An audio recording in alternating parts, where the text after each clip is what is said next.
Welcome to the 5-Minute Prime Podcast. Quick, actionable tips to master personal finance and real estate investing. In just 5 minutes a day, we'll help you build wealth and achieve financial freedom. Have you ever wondered how some investors transform a small starter rental into a thriving portfolio spanning multiple cities or even multiple strategies? That's exactly what today's episode is about. Scaling your real estate holdings intentionally, so each new deal amplifies your wealth rather than complicates your life. Hey everyone, Martin Maxwell here. If you've followed our Prime roadmap so far, prepare, research, invest, and manage, you're already operating 1 or 2 properties with confidence. Now we enter E for Expand, where you'll learn how to stack successes, multiply your cash flow, and streamline your operations. Managing a single property builds your skills, like handling tenants, maintaining buildings, and balancing expenses. But if you stop at 1 or 2 rentals, you might limit your net worth potential. Expansion is where you adopt a broader outlook. It goes back to this basic question: how do multiple properties work together to meet your life goals? Better yet, back to the question, what are your life goals? Maybe you want to accelerate early retirement or pay off a child's college tuition.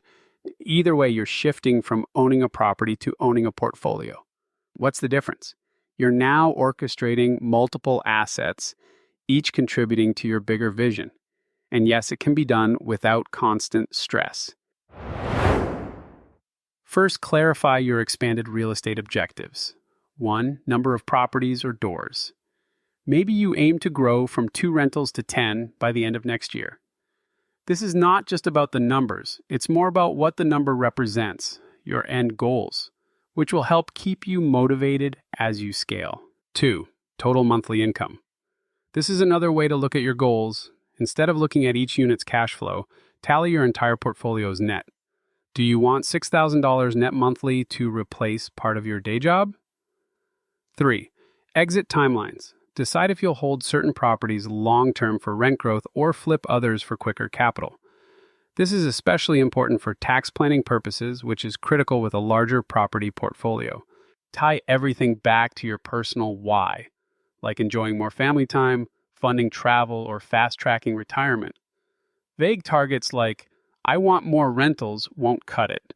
Use real numbers, realistic deadlines, and consistent tracking so you know you're moving closer to your life goals, not just stacking random properties. Here's a PSA. If you haven't pinned down your financial freedom number yet, revisit our earlier episodes, like the one on calculating that figure. Now, with bigger goals in mind, you may need to expand your niche or your geographic focus. If you started with single-family homes in your hometown, consider adding small multifamily commercial units or short-term rentals in touristy locations. Or if your local market is too pricey now, check out emerging cities with strong job growth. Diversification protects you from dips in one segment. If your single-family rentals hit a slow patch, your short-term rentals or commercial spots might still thrive. And if you're comfortable with risk, pivoting to fix and flip or development can yield faster gains.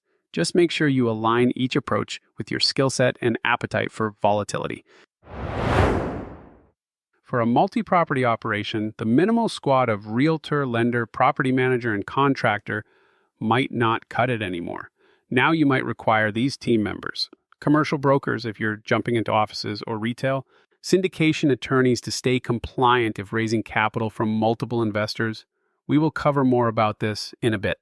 Specialized accountants for multi-state or multi-entity tax planning, in-house underwriter, or an analyst consultant for deeper deal evaluations. You're no longer just a landlord, you're an asset manager. That shift means orchestrating multiple pros so your deals and day-to-day operations remain consistent with your overarching goals. If you need a blueprint on organizing this bigger team, check out reiprime.com for some recommended strategies. Now let's talk financing. When scaling, conventional mortgages might still be an option, but you'll likely need a broader playbook. 1, portfolio loans. This is where you roll multiple properties under one loan for simpler payments and possibly better rates. 2, syndications. It creates pool investor funds for large apartment complexes or commercial deals. You handle the operations, they bring in capital. 3, DSCR loans. This is more common with larger investments. It focuses on the property's cash flow rather than your personal debt-to-income ratio.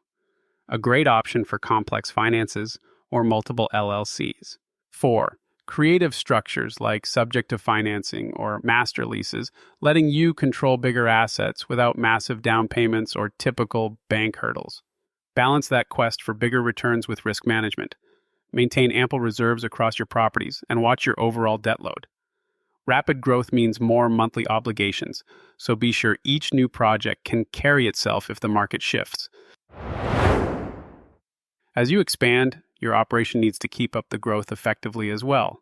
Owning 8 or 10 properties can be night and day compared to 1 or 2 unless you build solid systems. This is where you standardize everything from how you screen tenants and collect rent to how you schedule maintenance or handle contractor bids. Property management software is here to help. It tracks all income, expenses, and rent rolls. You should also consider bringing in digital checklists and SOPs for each recurring task, like quarterly inspections, lease renewals, or refinance evaluations. Effective delegation. Maybe you hire an in-house operations manager or expand your property manager's role. If you're flipping or developing, you might bring on a project manager. With these in place, you remain the strategist, spotting new markets or negotiating multi-property loans rather than getting bogged down in daily to-dos. Remember, expand is all about investing your time wisely and use the right mindset, strategies, and tools to help you scale.